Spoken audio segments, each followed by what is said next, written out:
Dr. Darley and the prisoners at Santa's workshop. Okay, the prisoners. Oh hell, that's not such a great title, but...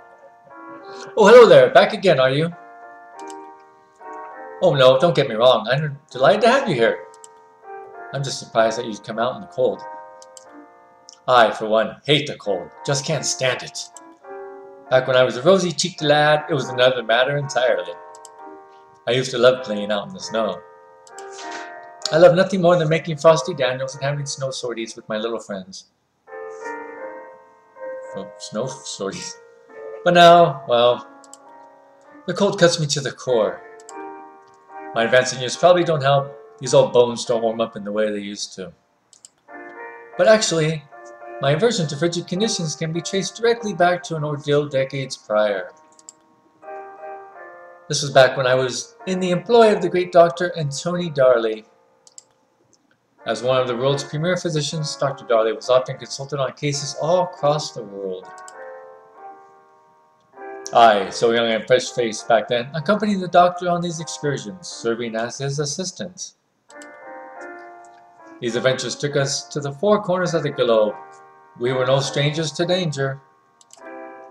We had to pit our wits against many a crook, robber, and ne'er-do-well. But ironically, one of our most menacing adversaries was one of the world's most beloved figures. A mysterious, reclusive man who was known by many names. A man renowned for his kindness and benevolence. But his true nature is more... How should I put this? His true nature is a bit more complicated than the stories might lead you to believe. But I suppose once again I'm getting a bit ahead of myself. Let's just start at the beginning. It all began when the doctor and I were invited to take part in an expedition to the South Pole. From the start I was deeply intrigued by the proposal. This was due in no small part to the fact that the invitation was extended via telegram, a form of communication that was still quite rare and exciting back then. But the doctor was far more reluctant than I. Only after I went over the details of the excursion at great length was I finally able to convince him. The event was dubbed the Elite Trials and was ostensibly organized by the esteemed Société Internationale. The best and brightest from 7 different disciplines were invited to participate.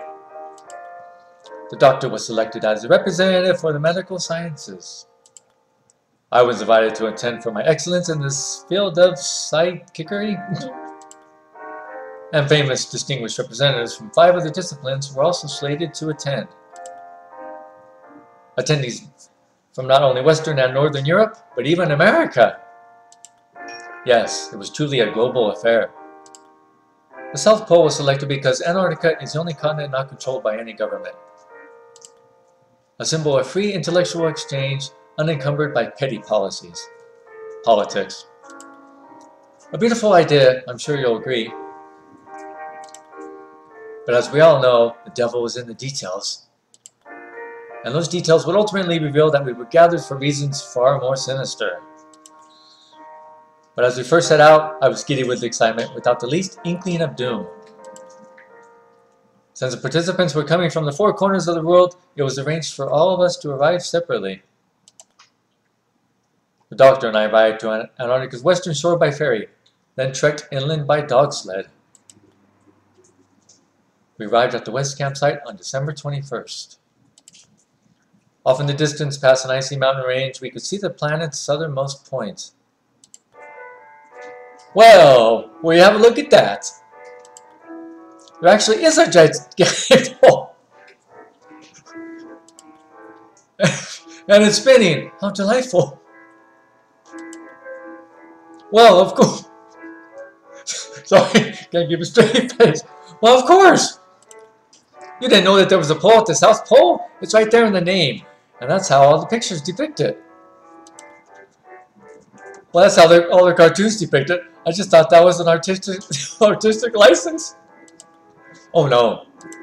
In fact, many of the early polar explorers were disgraced barbers who were trying to escape prosecution following botched surgeries. Surgeries? Indeed. Barbers used to dabble in back alley surgery and dentistry before regulations were put into place that banned the practice. That's why even today, the hairstyle profession is overrun with unsavory rogues, and the other eyes unemployable. The doctor motions toward the ionic pole. They must have erected this monument as a tribute to their perverted profession. Unfortunately, the doctor's riveting speculation was cut short when a terrifying, burly man made his way over to greet us. You arrived. Well, greet might be the wrong word for it. His reception was as chilly as the ice and snow beneath our feet. Hello, how do you do? Very good, thank you. My name is Antony Darley, and here's my assistant, Mr. Alex Homain. Pleased to meet you. And tell me, who might you be? Sergeant Nikolai von Krikol. How do you do, Sergeant Van Krikol? Please, no need for formalities. Call me Sergeant Nikolai. Of course, whatever you say, Sergeant Nikolai, sir. Oh, then you must be the representative for the military arts, I take it? Da. And based on your accent and uniform, would I be correct in assuming that you are from the Russian Empire? Sergeant Nikolai narrowed his eyes. Tell me, Doctor, do you value your fingers and toes? Did I miss something somewhere? This doesn't sound like the same conversation we were just having. Or, yes, I do, Sergeant Nikolai. I suppose you could say I'm quite attached to them. So maybe smart doctor knows what Arctic cold does to fingers and toes. Da? Yes, it's quite dire. Nikolai don't know what dire means. But in case you don't understand, I explain. The sun does not set this time of year at the South Pole, but storm is coming this way. And when those clouds roll in, it gets as dark as the Grim Reaper's gaping maw. Oh. Your skin burned from the blizzard winds, just as it would burn in a fire. Good Lord! And when the tempest is at its most ferocious, you feel like you're being hugged by a snowman. Oh dear. Well, actually, that last one sounds somewhat pleasant. Indeed, I wonder if something was lost in translation?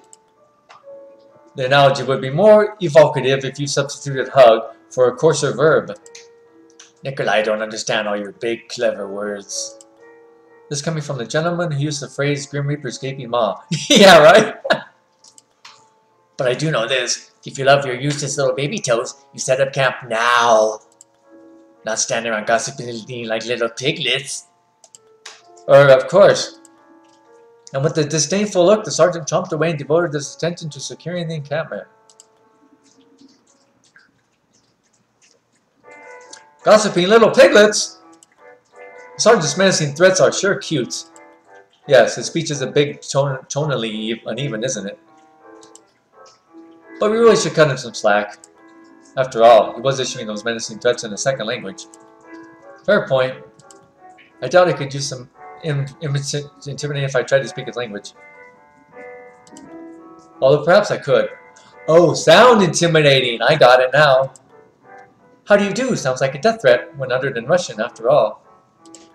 True. But in any event, he is right. Severe frostbite could be lethal this far from the civilized world. We should get our camp set up before we return to our little piglet gossip. Haha, right you are, Doctor. And so we pitched our tent and turned in, just as the storm rolled in. And indeed, just as the sergeant had adorably warned, the winds outside howled ferociously. Even protected by the tent, a sleeping bag, and several layers of clothing, I was so cold I thought it would shake right out of my skin. Holy crap. I shivered more than an epileptic in an earthquake, to quote the off-color German saying. Somehow, I eventually managed to drift off into an uneasy sleep. I was consoled by the thought that the weather was forecast to be much more hospitable the following day. And with the other participants scheduled to join us, I also had that to look forward to. So when I woke up to the following day, it was quite a surprise. Actually, calling it a mere surprise doesn't do it justice. It was, without question, the biggest shock of my life.